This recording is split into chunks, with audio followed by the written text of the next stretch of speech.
자, 2025년 3월 고3 모의고사, 예, 문학 영역입니다. 18에서 21번 현대소설 파트가 되겠고요. 제목은 이동하의 저당 잡힌 사내. 자, 문제 먼저 보고 지문 분석을 시작하겠습니다. 19번 A를 이해한 내용이니까 A 보고서 19번 바로 풀면 되죠. 서술상 특징 묻는 문제가 되겠고요. 20번은 이제 포인트 문제 A와 B에 대한 건데, 자, 요거 선지를 어떻게 구분할 수 있냐면 모두 되어 있죠. 자, 그럼 이거는 A 보고서 제낄 수 있다는 얘기예요. 그리고 3번 쭉 끊어져 있고 4번 끊어졌고 5번 끊어졌습니다. 자, 그럼 20번 문제 같은 건 어떻게 푸느냐? 자, A를 보고서 1, 2, 3, 4, 5번 훑어주면 됩니다.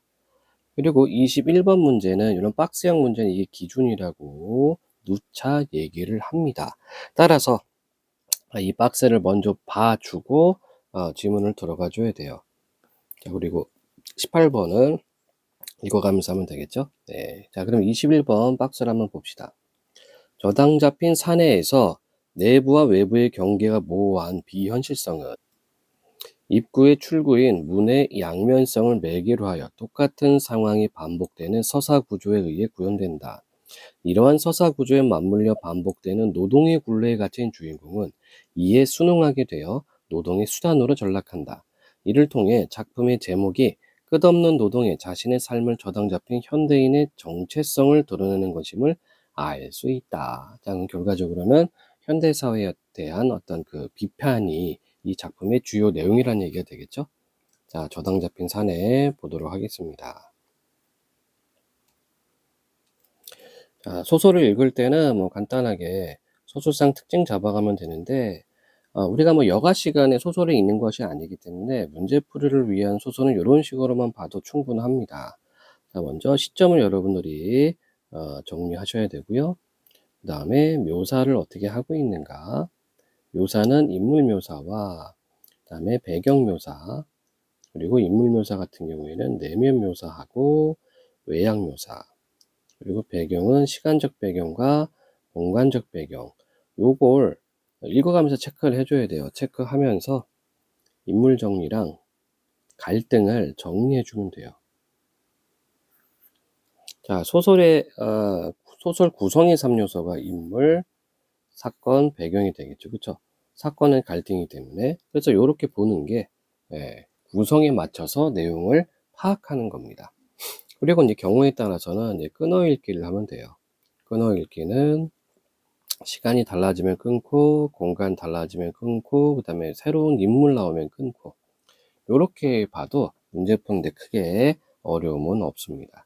계속해서 반복적으로 연습을 해야 됩니다. 자, 그러면 앞부분 줄거리. 전당포의 대머리 주인은 구인 광고를 보고 전당포에 찾아온 그에게 쇠창살 칸막이 안쪽의 창고를 정리하도록 시킨다.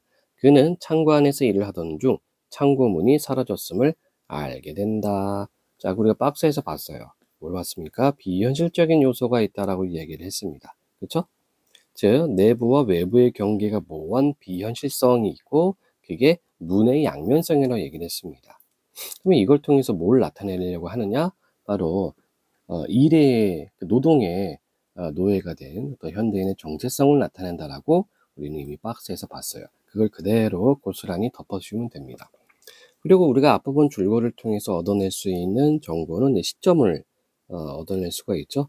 나가 없는 거 보니까 1인칭이 아니라 이제 3인칭 시점이라는 점. 자, 3인칭 시점이니까 전지적 작가 시점인지 아니면은 관찰자 시점인지를 우리가 구분을 해주면 될 것 같아요. 자, 보겠습니다.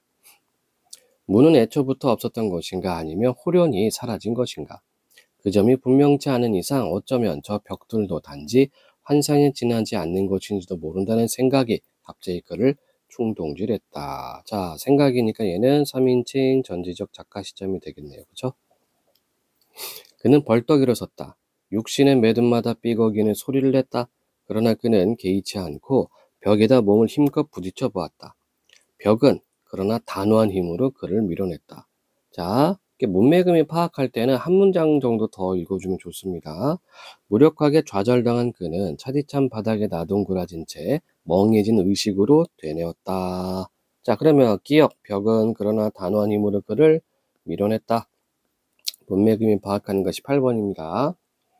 인물이 마주하는 대상을 주체로 서술함으로써 대상이 지닌 속성을 부각한다. 이렇게 해놨죠? 맞는 설명이 되겠네요.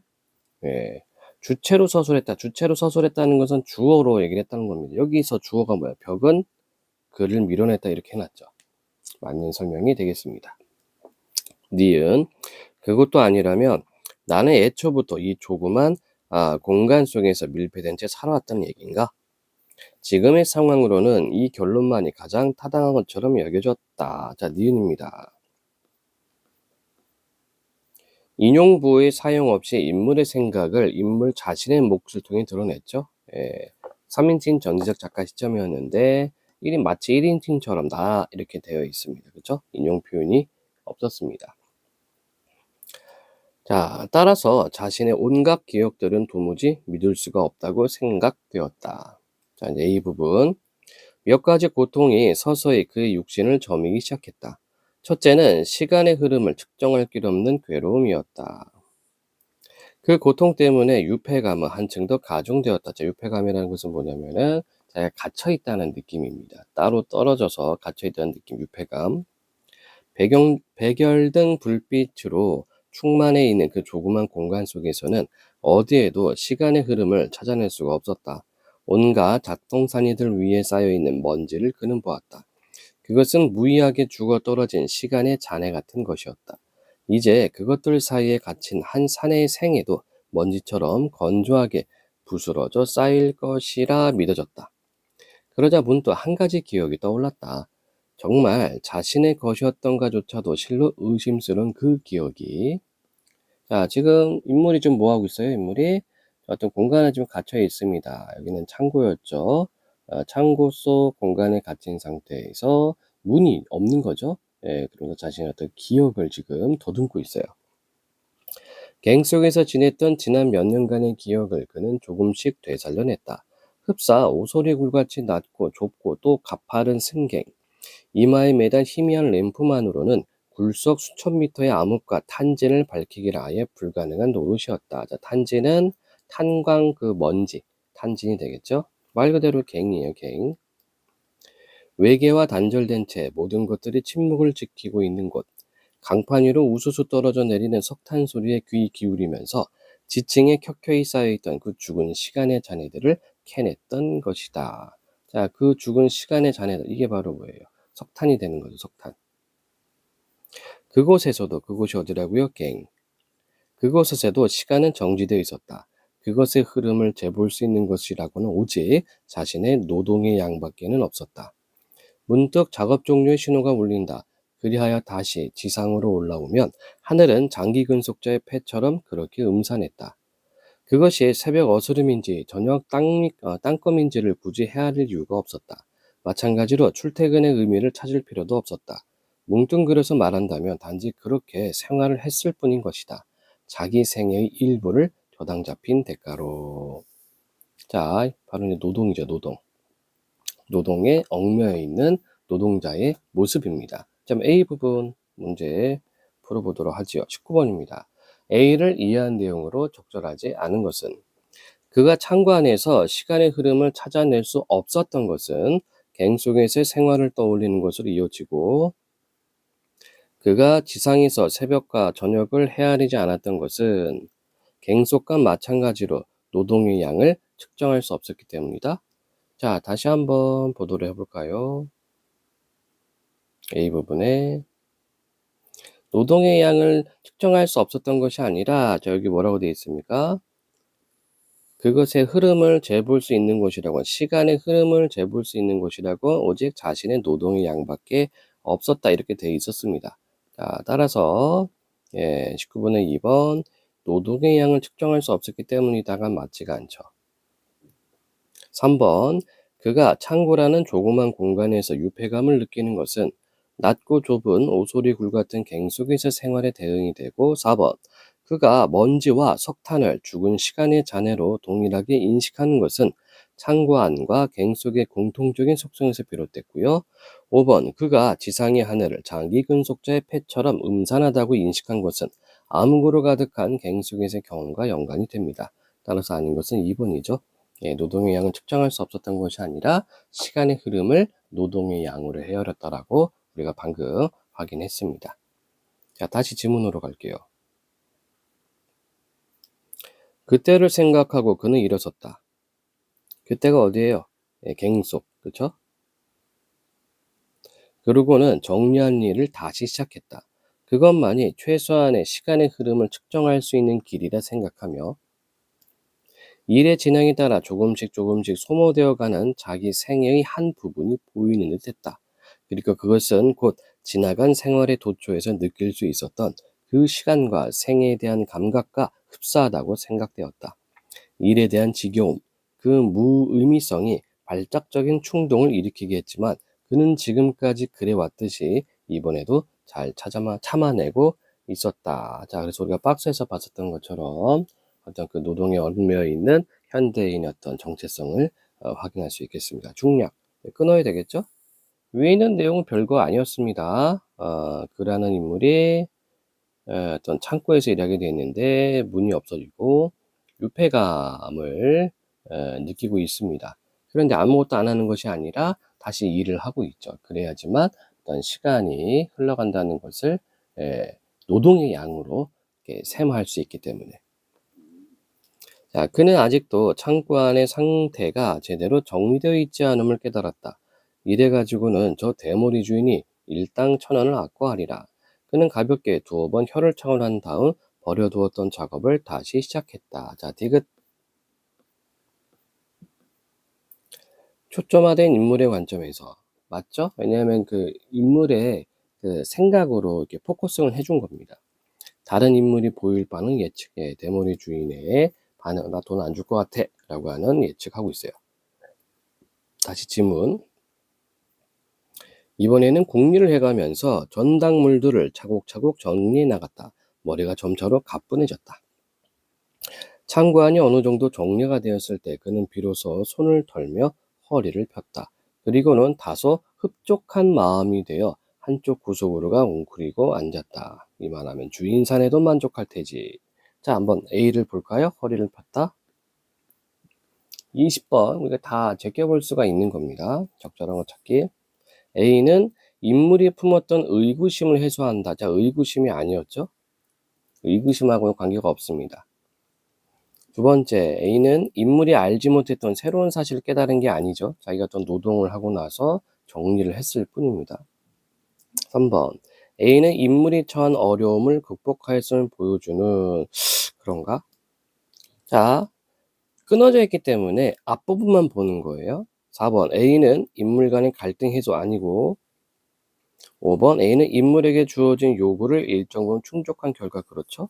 자, 그럼 이제 우리가 따져볼 게 3번하고 5번만 따져주면 돼요. 즉 B 부분을 보고 뒷부분만 제껴주시면 될 것 같습니다.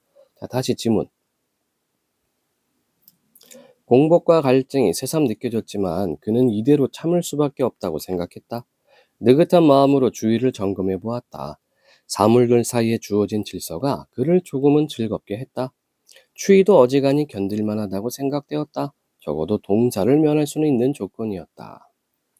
시간의 흐름, 그거야 아무르면 어떠랴 싶었다. 10년 혹은 20년 이쪽 저쪽을 접어보아도 그다지 다를 것 없는 자신의 생애였다. 어차피 무의미한 노동의 시간들이었다. 외로움 또한 새삼스러울 게 못되었다. 자신은 언제나 외로웠고 앞으로도 변함없이 외로우리라 짐작되었다. 그러므로 창고 속의 이 좁은 공간, 외계와는 철저히 단절된 이 공간 역시 자신으로서는 그다지 타개해야 할 성질의 것도 아니라는 결론이 얻어졌다. 자, 리을 우리 볼까요? 항상 외로운 것. 18번에 4번. 서술자가 인물의 현재 심리 상태와 앞으로 인물이 처하게 될 상황을 추측하여 서술한다. 자, 서술자가 인물의 현재 상태와 이게 아니고, 자, 다시 보세요. 리을. 자신은 언제나 외로웠고 앞으로도 변함없이 외로우리라 짐작되었다. 자, 서술자가 하는 것이 아니라 인물이 짐작을 하고 있죠. 인물이. 그렇죠? 네. 그래서 이 부분이 틀렸습니다. 인물 스스로가 자기의 어떤 그 앞날에 대해서 앞으로 난 계속 외로울 거야 라고 짐작을 하는 부분이 되겠어요. 따라서 18에 아닌 것은 4번. 자, 계속 지문 보도록 하겠습니다. 어쩌면 가장 낯익고 분명한 생활 공간이라 생각되었다. 그는 싸늘한 벽에다 등을 기대고 앉은 채 중얼댔다. 자, 이제부턴 또 무얼 한담? 그러나 다음 순간 그는 바로 맞은편 벽면에 믿을 수 없는 변화가 일어나 있는 사실을 발견하고 그만 소름이 오싹기침을 의식했다. 그는 눈을 커다랗게 뜨고 그것을 쳐다보았다.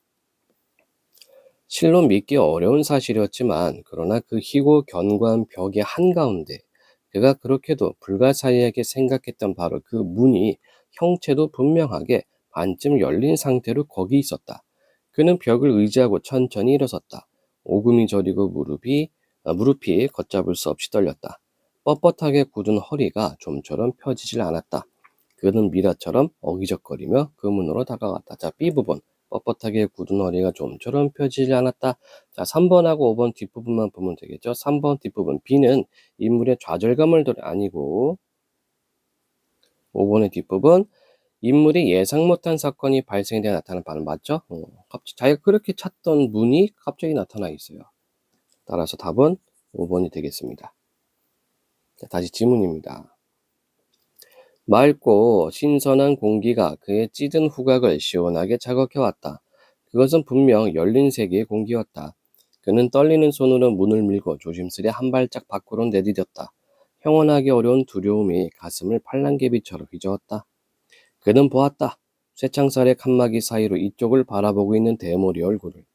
야릇한 전도감을 의식하며 그는 멍한 눈길로 주위를 둘러보았다. 쇠창살의 칸막이와 대머리 사내와 그리고 음울한 실내 풍경. 그것은 명백히 자신의 기억에 남아있는 것들이었다. 그러나 그 낯익은 공간의 어딘가가 지극히 이물스럽고 수상쩍게 느껴졌다.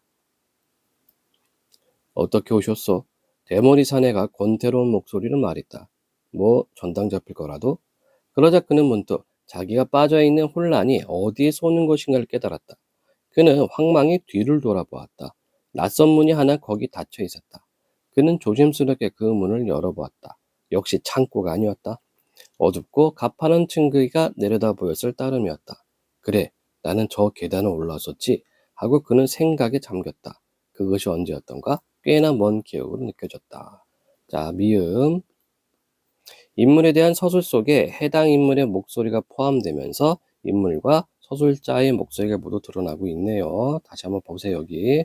그래, 나는 왔었지 하고 그는 생각이 잡혔다. 그쵸? 그래서 인물의 목소리, 그리고 그는 생각이 잡혔다. 서술자의 목소리가 두 개 다 드러나 있습니다. 따라서 18번이 아닌 건 4번이 되겠죠. 자, 그럼 지금 어떤 상황이에요, 지금? 예, 문을 열고 들어왔더니만 다시 자기가 전당포에 처음 왔을 때의 장면이 펼쳐지는 거죠. 예. 그러면서 이 낯선 공간이 낯익게 느껴지는 그런 좀 상황이 되겠습니다. 그러니까 우리가 박스를 봤잖아요. 비현실성이 있다라고. 바로 이런 부분이 이 작품의 장치라고 생각을 하면 될 것 같아요. 자, 그는 다시 대머리 사내를 보았다. 분명히 자신의 기억에 남아있으면서도 또 어딘가 낯설어 보이는 그런 얼굴이었다. 쇠창살의 칸막이 사이로 번들거리는 그 대머리는 그의 기억에 남아있는 무수한 대머리를 한동안 연상시킨 끝에 결국은 짙은 혐오감만을 남겨놓았다. 이렇게 되어 있습니다. 자, 그러면 문제 21번 문제 박스 문제 먼저 풀어주셔야 돼요. 다 읽은 다음에는 무조건 박스부터 풀어야 됩니다. 적절하지 않은 것은 1. 그가 자신의 삶을 일의 진행에 따라 소모된다고 인식하면서 보인 발작적 충동은 폐쇄적 굴레에 순응하려는 현대인의 정체성이 표출됐다. 틀렸죠. 이게 왜 틀렸습니까? 현대인의 정체성은 위에서 뭐라고 얘기했어요? 자, 색깔을 달리 하겠습니다. 끝없이 노동에 자신의 삶을 저당 잡힌 현대인입니다. 따라서 폐쇄적 굴레에 순응한다. 이건 맞지가 않죠. 자, 2번. 10년 혹은 20년 이쪽 저쪽을 살펴보며 그가 자신의 생애를 무의미한 노동의 시간들로 규정하는 것은 끝없는 노동의 굴레에 삶을 저당 잡힌 채 살아왔음을 자각했다. 맞고, 그가 견고한 벽으로 둘러싸여 외계와는 철저히 단절된 공간을 낯익고 분명한 생활 공간이라 여기는 것은 노동의 수단으로 전락한 현대인의 모습을 나타내는 것. 그가 문을 열고 나와 주위를 둘러보며 의식한 야릇한 전도감은 창고 밖으로 향하는 출구인 동시에 다시 전당포 입구가 되는 문의 양면성에서 비롯된 것. 그가 이물스럽게 여겨지는 공간에서 낯익음을 느끼고 낯설어 보이는 얼굴에서 기억에 남아있는 무수한 대머리를 연상하는 것은 반복적인 서사 구조에 의해 구현되는 비현실성, 맞죠? 이때 반복적인 서사 구조가 바로 뭡니까? 분명히 자기가 경험했던 일인데 처음 경험한 듯한 그런 상황이 연출이 된 겁니다. 바로 이게 반복적인 서사 구조가 되겠죠. 따라서 이 문제의 21의 답은 1번이 되겠고요. 자, 18, 19, 20, 21번 문제 다 정리가 됐네요. 자, 이렇게 해서 이동하의 저당 잡힌 사내의 지문 분석 및 문제풀이 마치도록 하겠습니다.